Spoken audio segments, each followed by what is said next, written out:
What's going on, everybody? My name is Gianni, and today we're talking about what's on the horizon. Last week, we dove into my favorite games of last year. But look, last year, it's old news, okay? We're on to the next thing. So I'm going to be breaking down some of my most anticipated titles of the next 12 months. As of the time of recording, none of these games have a set release date beyond confirmation that they're coming sometime in 2025. But if all of them do drop, we are in for a hell of a year. So let's kick things off.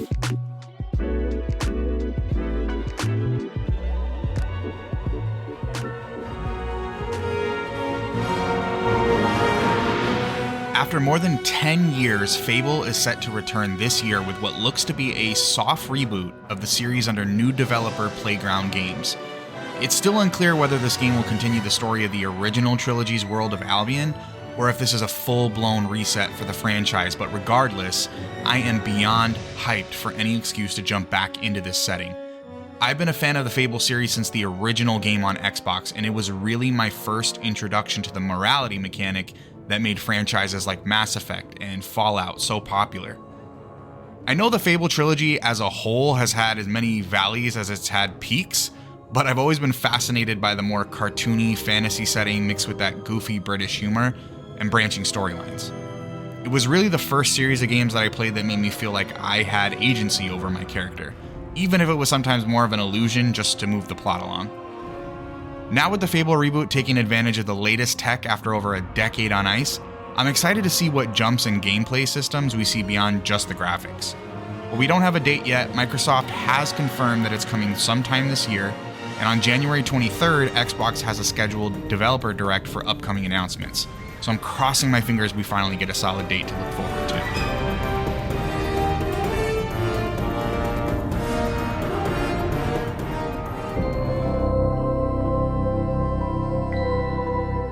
Now in the hands of developer Supermassive Games after the incredible success of the first two, Little Nightmares 3 continues the story of the Nowhere, a supernatural world that's neither familiar or unfamiliar.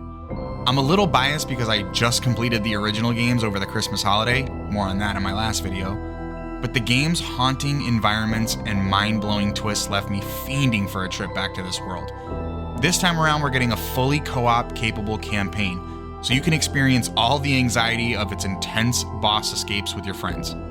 I am staying a bit cautiously optimistic considering it's the first title in the series to be handled by a developer other than Tarsier Studios, but Supermassive actually had a hand in the podcast series that was released last year to bridge the story between 2 and 3, and they did a phenomenal job capturing the essence of what made the original game so mysterious and dark.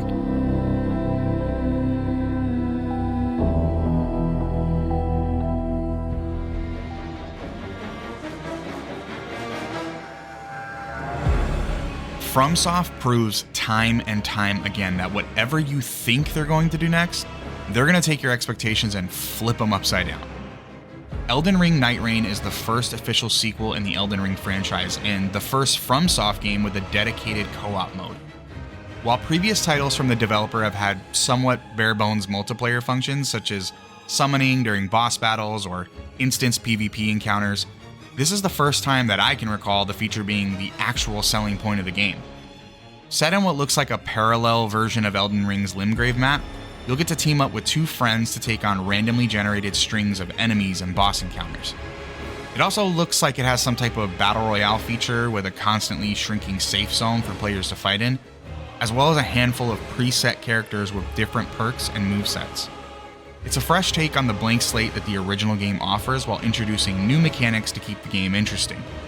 Personally, I'm hot off of 150 or more hours of the Elden Ring base game and Shadow of the Erdtree, which incidentally is what fostered my obsession with FromSoft as a developer. So any excuse to jump back into the lands between is good enough for me, especially if it means I get to bring some buddies along.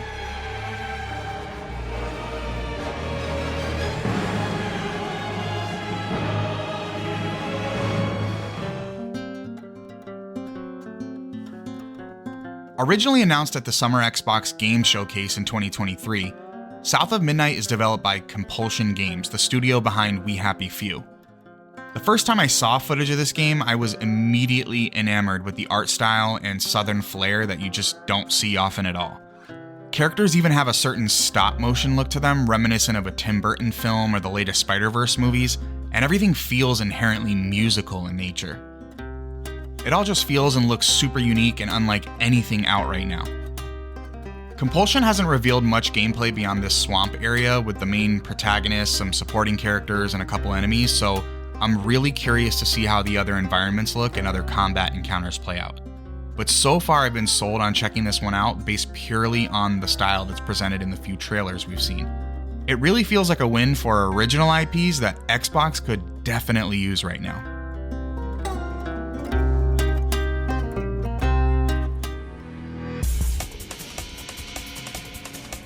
As far as my history with Metal Gear Solid goes, it looks a little bit like this. Never played the first one, played Sons of Liberty and liked it a decent amount, never played Guns of the Patriots, and barely played Phantom Pain. But then, there's Snake Eater. Metal Gear Solid 3 is an S-tier PlayStation 2 title and probably floats somewhere in my favorites of all time. It was the first time I saw how truly cinematic video games could be. With survival-like gameplay that requires you to stay both satiated and stealthy, the original gave players a real sense of what it's like to slink your way through the forests of the Soviet Union. Not that I actually know what that's like, but you know what I mean. Look, this game has everything. Camouflage, eating snakes, this dude. So when Delta, a remake of the original title rebuilt completely from the ground up, was announced, let me tell you, I popped off. The graphical upgrade looks incredible, the Kojima insanity is still intact, and developer Konami is even maintaining the original cast voice work to really hone in on one of the things that made the first game so special. I'm also especially excited to see all the boss encounters, particularly the final one, with a new coat of paint. And while I'm not anticipating the game to receive the Final Fantasy VII Remake treatment in terms of creative liberties, I do hope we get a little bit in the way of new content just to treat fans of the franchise to something new that they might not be expecting. Either way, Metal Gear Solid 3 is a 10 out of 10 masterpiece, and I fully expect Konami to capture that lightning in a bottle for the second time with Delta.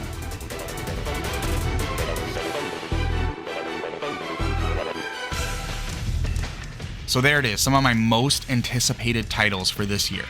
And believe me, that doesn't even scratch the surface of some of the incredible games set to release in 2025, let alone the ones that haven't even been announced yet. So if you're excited for something that I might have glossed over or want to put me onto a game that could be flying under the radar, drop your recommendations in the comments below. And if you want to keep up with everything I've got going on, make sure you follow me at Gianni DeCrosta on YouTube, Twitter, and Twitch. As always, my name is Gianni, and we'll see you on the next one.